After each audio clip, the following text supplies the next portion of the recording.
back. Thanks for hanging out with us. That's Derek Gunn. I am Rob Ellis on this. Tuesdays can be a struggle bus kind of day sometimes, Gunner. But you think about it, we have the NFL trade deadline at 4:00. A lot of us woke up to the news that James Harden got traded. It's Dallas week. I mean, got a lot going on. Yeah, it's good. You got the World Series. I know it pains you to say those words that don't include the Phillies. World Series. You got the World Series going on. Yeah, you got a lot going on this week, man. Yeah, it's busy. It's busy. Now after Sunday, it's going to be a little dry because you got the bye week next week. Yes, that'll be a little tough. All right, so the Cowboys are this week. They're 5-2. They beat the Rams last week, 43-20. So here are the teams that they've beaten, Derek. They've won playing at the Giants. They beat the Jets at home. They beat New England at home. They won at the Chargers, and they beat the Rams at home. They're their 5 wins. They have lost on the road. Both road games were losses. Their 2 losses are on the road, I should say, at Arizona and at San Francisco. Now, the Arizona game was very surprising at the time. The San Francisco game, not so much. That was sort of when San Francisco peaked in the early part of this year. And they haven't played the same since. Now they've had some injuries too. But before we get into the specifics of numbers and players and all that kind of stuff, give me your overall impressions from what you've seen from them so far this year. They've beaten up on lesser opponents. They got caught with their guard down against Arizona, and they got out muscled by a stronger San Francisco team at that time. But they have a good roster. They have a good nucleus of talent. Again, the Dan Quinn defense is a very active, very fast defense. Losing Trayvon Diggs, it was huge for that defense, but this young kid, Deron Bland, has really stepped up and filled a gap for them. Now we're going to see what they're like against another heavyweight. They failed against San Francisco. They've won the games they were supposed to win, except the Arizona game. And now we're going to see where they are as a team. They're nicked up just like the Eagles are. Maybe not as much as the Eagles, but they're nicked up also. The good thing is they got to come here. They had to go to San Francisco and got embarrassed in San Francisco. They got to come here first. It's going to be an electric atmosphere. I still don't trust Dak Prescott, although Dak is taking better care of the football. Had a great game this past Sunday, against a depleted Rams team. But I got to see him do it. The Eagles answered the challenge against a very potent Miami offense. Dallas's offense is nowhere near as potent as Miami's offense. Yep. But anytime, it's just like we always talk about, anytime it's a divisional game, you can analyze it all you want. And sure enough, like I said Friday, when you talk about the Eagles playing Washington, I expect them to beat Washington, but the story is going to write itself. And sure enough, again, it was an interesting game. It's more interesting than it should have been. And I think the same is going to be with this Dallas team. They don't run the ball extremely well, but if you give Dak time, Dak is going to pick this defense apart. And let's face it, Dak plays some of his better football against the Eagles. So I'm not overly impressed with Dallas yet, but the fact that they're bird dogging the Eagles' heels, it's a divisional game, makes that game that much more intriguing. Yeah, I mean, the thing with Dallas is their line is banged up. They've had a couple of injuries. Tyron Smith is still banged up. They don't know what his status is going to be. They haven't run it particularly well. They're averaging about 3.9 yards per carry. Pollard is, right, who's their feature guy now. 423 yards. I mean, not bad. They've been very effective in the passing game. CeeDee Lamb's had a good start, 46 catches, 633 yards, 3 touchdowns. Dak's had a good start, 1,600 yards, 10 touchdowns, 5 picks. He is still prone to throwing interceptions. He's completing 71% of his passes. That's a massive number. It's a big number against this past defense. It is. And look, they're the second highest scoring team in football. The Eagles and the Cowboys are neck and neck. They're right there. Now the tight end, Jake Ferguson, he's okay. Yeah, he's a young guy. Yeah. He's not Dalton Schultz.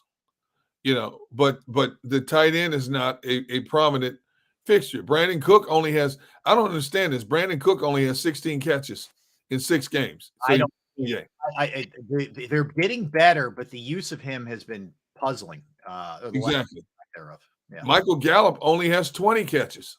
Yeah. So once you get past CeeDee Lamb, who has 46, the next closest pass catcher has 25. Mhm. But here's something to keep an eye on. They have 23 plays, 23 pass plays of 20 or more yards. That's a number you got to keep an eye on. That's a biggie. And they've been very successful with that against the Eagles. Yes. Getting beat for big plays, whether it goes back to when Amari Cooper was there or whatever. It feels like they've hit the Eagles with some big ones over the last few years. Yeah. It's also weird in general to get a feel for this because Hurts and Dak Prescott haven't played against each other. One's hurt, the other's hurt. They seem to never meet one another, which also, I guess, lends intrigue to this matchup. Eagles are 3-point favorite at home. This is about what it probably should be, right around that number. Yep. And of course, Jalen's going in this game less than 100%.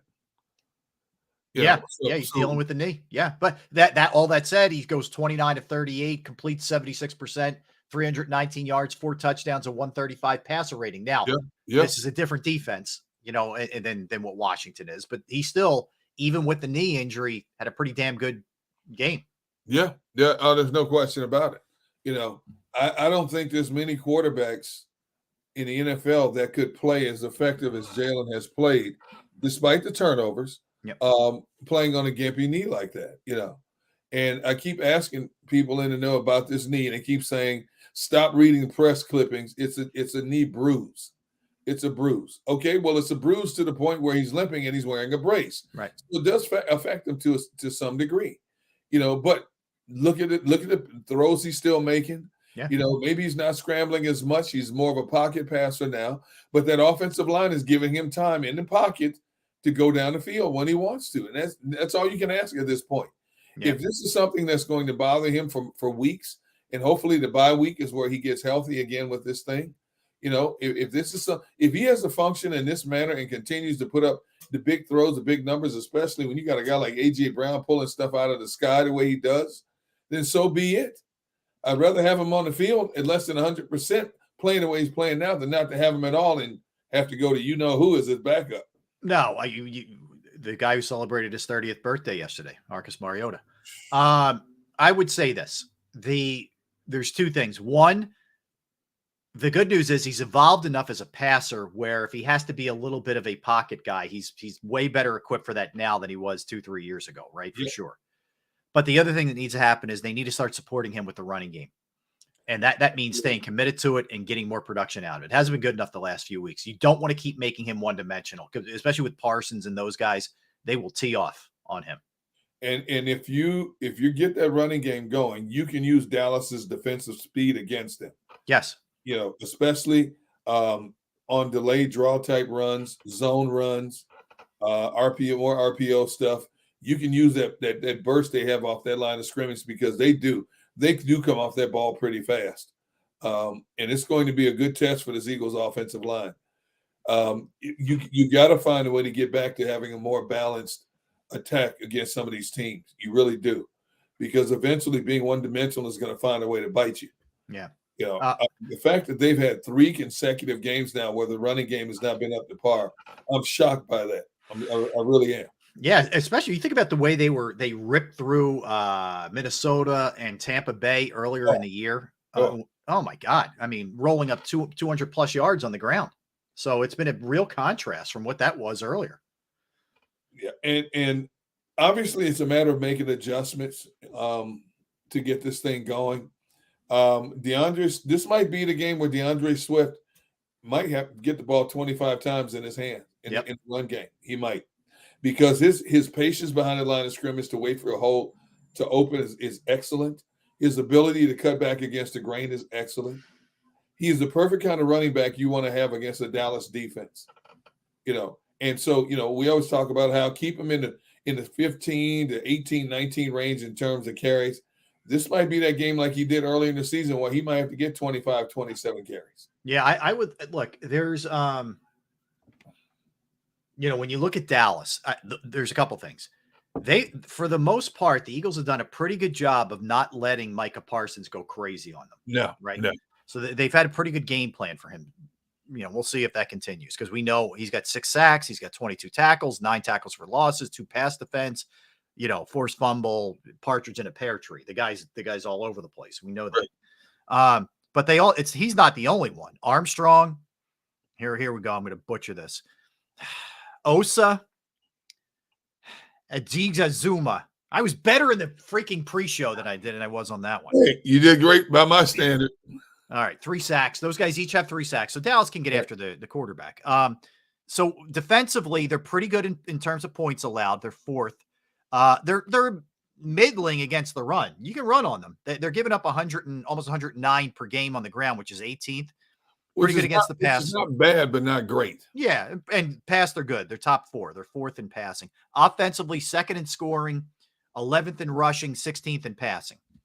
They're good. Look, this is a good team, but there's a couple things. If this is a close game, I wonder how the quarterback for them and the coach for them reacts in a 2-minute situation or a critical decision making play on the field by Dak, or do I challenge this? Do I go for it here if I'm Mike McCarthy? And I feel good that those guys will make the wrong decision or make a mistake. I do. Here's what I feel best about. If Jalen Hurts has the ball in his hand with 2 minutes left in the game, Dallas is in trouble. If Dallas has the ball with Dak and 2 minutes left in the game, I'm not as worried. Even as bad as the Eagles' pass defense is, I'm not as worried about Dak having the ball with 2 minutes left in the game as I would be with Jalen having the ball. We've seen Eagles walk down the field in 48 seconds, 1:54, and put 7 on the board. I don't think Dak is that quarterback. He's not the guy. He's more meticulous with his throws. He's more careful with the ball. And plus, he doesn't have the wealth of pass catchers the Eagles do. Yep. Plain simple. Yep. They don't have an A.J. Brown. CeeDee Lamb's a good receiver. He's not A.J. Brown. Okay?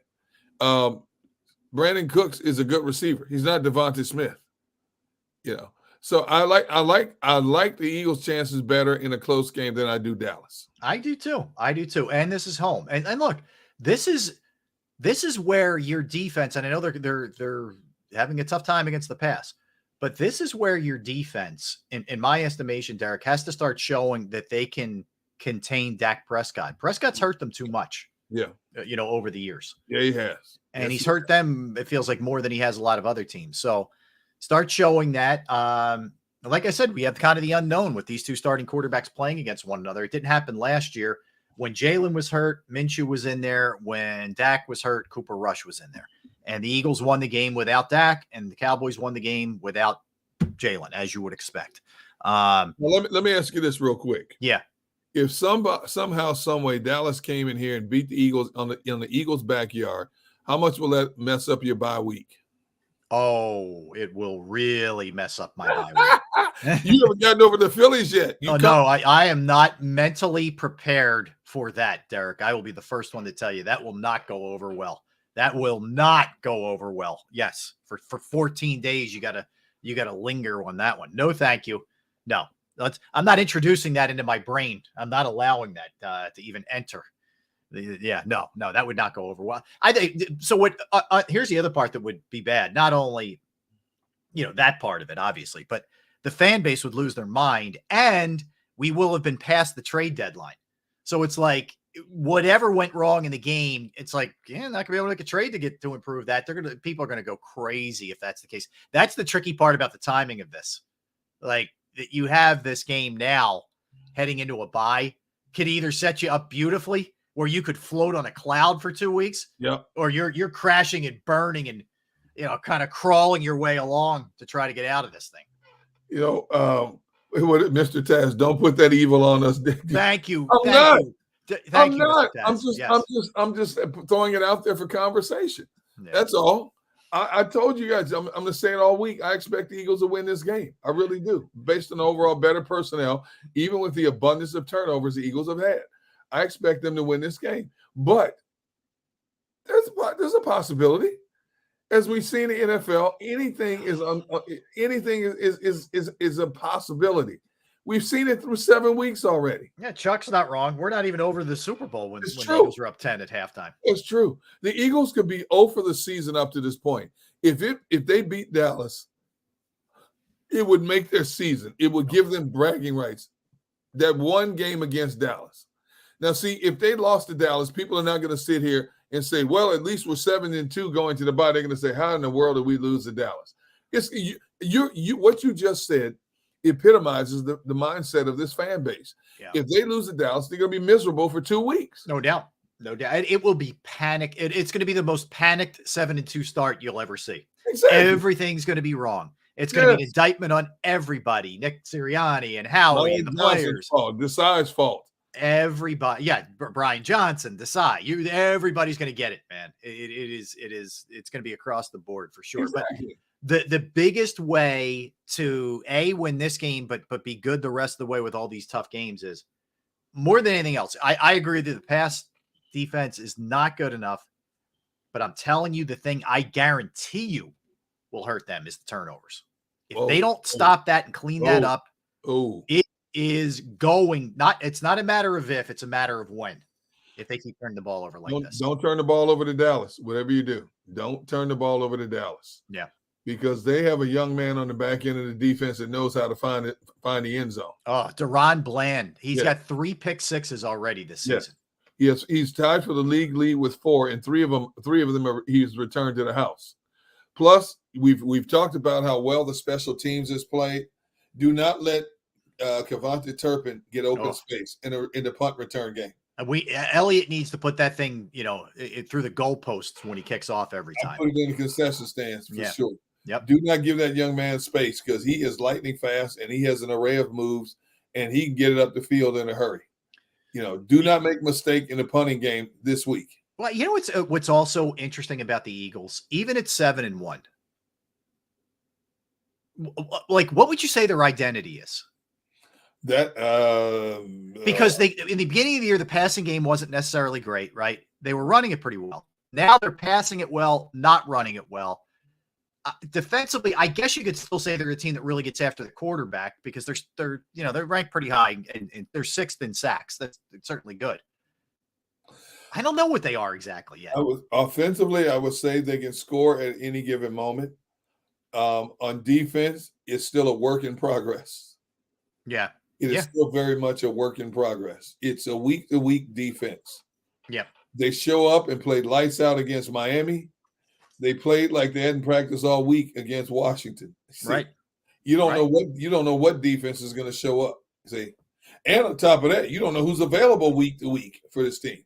No, you don't. That's a problem. That's a problem. And listen, if Carter plays, it's a game changer. Carter doesn't play. That's a big, big thing. Yes. It's one of the more under talked about storylines of the Washington game was he goes down. Your defense wasn't that effective. And I think he plays a big part in that. So if he can play, it's going to be huge. And at what capacity is Jordan Davis? I agree. I agree 100%. It starts with the D tackles on this team, that D tackle rotation. Yeah, everything feeds off of that. Plus, we don't know. Milton Williams got banged up. He went back in the game, but he got nicked up a little bit. He did. Yep. So we don't know what percentage he's healthy for this game, or how long he could be available for this next game. Mm-hmm. There's so many variables. I'm not as worried about the Cowboys' running attack, and I've said this a number of times. Teams have got to be smart enough to realize you're not running it effectively between the tackles against this Eagles defense, but you can run on the perimeter against this team. Mm-hmm. See, and I'm surprised more teams haven't identified that running on the perimeter against this Eagles defense. You keep playing right to their strength in the run game, which puts you in a lot of 3rd and long situations. Yeah, you're nuts if you even try anything off tackle. No, it's not going to happen. It's not going to happen. You're playing right into the Eagles defense's hands in terms of putting you in 3rd and long and allowing their pass rushers to pin their ears back and come after you. Mm-hmm. You've got to find a way to loosen up that defense, and the only way you can really do it is attempting to run on the perimeter against the Eagles defense. Yeah. And I'm surprised more teams haven't tried to do that. These teams keep trying these delayed draws and these stretch runs in between the tackle. They go nowhere. They're going nowhere fast. If Jalen Carter and Jordan Davis are in there, those type of plays are going nowhere fast for the opposition. The only time you might have success is when they go to that 4-man front. For whatever reason, it doesn't make a difference who's in there. The Eagles 4-man front has a problem defending the run. You put that five-man front in there, it's a different ball game. Different ball game. Yeah, and I think just knowing that this is really the point of when you're jumping off the diving board into this crazy part of the schedule. Yep. To get a win and have the confidence team-wise, fans too, but I mean for the team to feel great about themselves over these, over the week off before you embark on, the game after that is at Kansas City on a Monday night. Like, you got to be like, that is such a huge boost. I'm not saying if they lose it, they can't rebound. They've been good at rebounding all year, but it's a great way to go into the bye psychologically. Absolutely. Go into the bye, get bodies healed up. You got 14 days to get your bodies healed up, come back stronger for a tough stretch run, and let the chips fall where they may. Sometimes when you're hurt after a game like, a divisional game like Eagles Dallas, and you're on the losing side of that going into the bye, things hurt just a little bit worse emotionally, physically, because you didn't get a job done against that team. And let's face it, if the Eagles, I hate to say this, if they come out on the losing side, even though Dallas has played one less game, I believe. I think Dallas already had a bye. They have. Okay, they're still the front runners because they own a tiebreaker with the Eagles. Yeah. Nobody wants to talk about that mess. I mean, they have 2 losses, so they would both have 2 losses if that was the case. 1 less game. Yeah, you win that, and game. They have the head-to-head. Yeah, you win that game. You're 2 up. You're 2 up on Dallas going into the bye. That's a great spot to be in. Great spot to be in. I mean, Dallas sitting there with 3 losses. After Dallas would be 5-3 at that point, and you're 8-1. 8-1. Yep.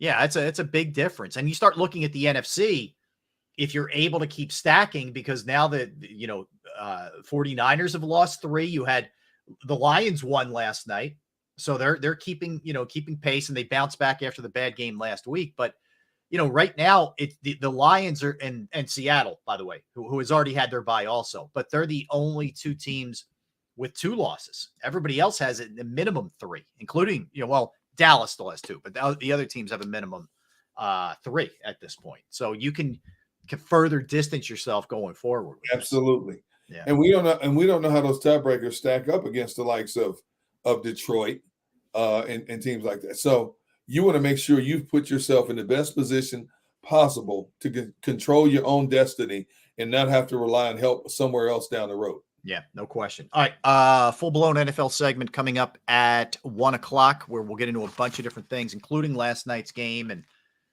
boy, that Raiders, there's a bunch of teams, Gunner, that are just a mess this year, like a real legitimate mess. The Raiders are definitely one of them. Like, don't you feel like that thing? If I'm them, I am between now and 4 p.m. Eastern. I am moving a lot of parts if I can. They're a disaster. I will say this: the Raiders' defense played some good ball. They hung. They were on the field way too long. Oh, they were beat by the midway through that fourth quarter. And their motor guys like Crosby, they were just their tongues were on the ground, man. I mean, for 2+ quarters, man, they held Detroit's running game. Yeah. But after a while, Jimmy Garoppolo giving the ball back 3 and out. He stinks. Dude, he missed Devontae Adams wide open on 3 different. If I'm Devontae Adams, especially the animated version of what we saw Devontae last night, I'm sitting next to the owner on the plane ride home back. You doing a DeMarco Murray with Jeffrey Lurie? Can you please find a way to get me out of here? Yeah. I don't want to abandon you. I wanted to come here, but number one, you took Derek Carr, which was the reason why I came here, a big reason why. Yeah. And now you give me this mess. This is a guy who the last 3 seasons had over 100 catches or more. He's going to be struggling to get to 80 catches at this point. Oh, big time. Yeah, big time. He is there. Yeah, and they're just you can tell they're in like finger pointing mode. It's bad. It's a bad look. John, you know what? Maybe we'll do it when we come back. Let's look at like guaranteed goners. All right, instead of hot seats, these seats are like on fire. Like if you even sit, you're done.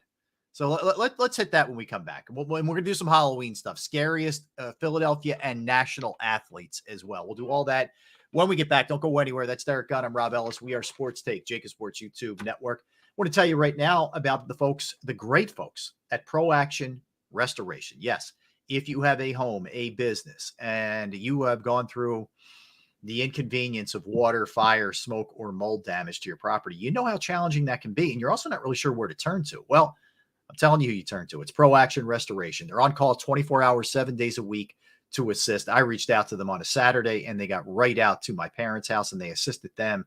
It was a mess. Their basement was flooded. They cleaned it up. They found the problem. The price was right. The crew was professional. It was really a relief of an experience all around. Pro Action Restoration is licensed, bonded, and fully insured. They've been serving the tri-state area for more than 2 decades. Pro Action will work in conjunction with your insurance company also.